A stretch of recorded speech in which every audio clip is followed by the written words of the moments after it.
My name is Steve Schneider, and my rank was Yeoman 3rd Class. I joined the Navy in November of 1959. I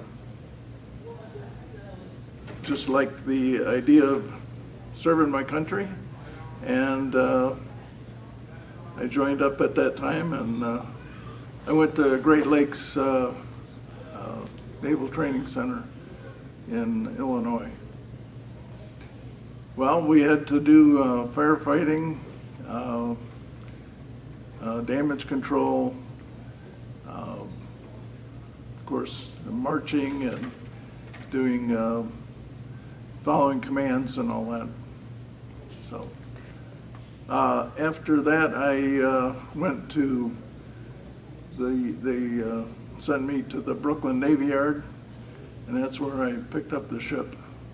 It was in dry dock at the time, and they were doing a what they call a FRAM overhaul, which is fleet modernization and fleet rehabilitation and modernization.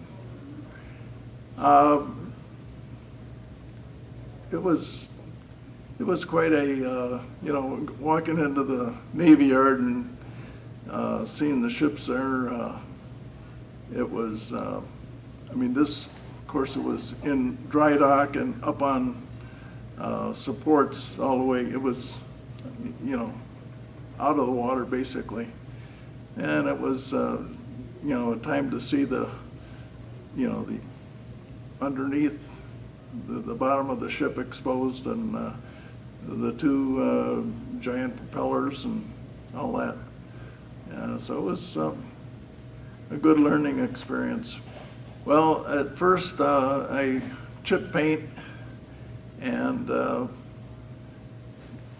worked just in general cleanup on the ship, on the deck crew, and later on I was able to get in with the operations OC division, and I became a yeoman and worked in the ship's office doing forms, typing things, and following up with the service jackets of all the men on board. And after that I went into the operations department office, and I was doing the Navy or the daily ship's log every day. Had to be typed up, and then I had to absolutely no mistakes in it. So if you made a mistake, it was basically start over again.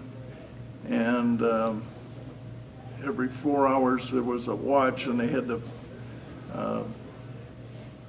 to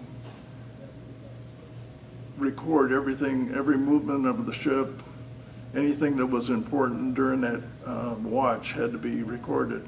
And then I had to have the officer in charge sign, and then at the end of the 24-hour period, it would be filed and start over again. Well, after they completed all the modifications on the ship, which were pretty extensive, then they, just before it was launched, they did some stability tests on the ship, and they actually put it into situations for the stability of it.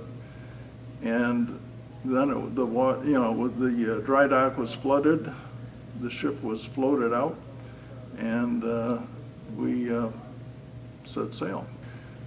Well, it was anti-submarine warfare, and it had the dash component, which was the unmanned helicopter. And what we did was, when we left the shipyard, was the first thing we did was go up to Newport, Rhode Island, and the men that had dependents up there, we were up there for about a week or two where they completed their details. And then the ship was sent to Mayport, Florida, for our new home port.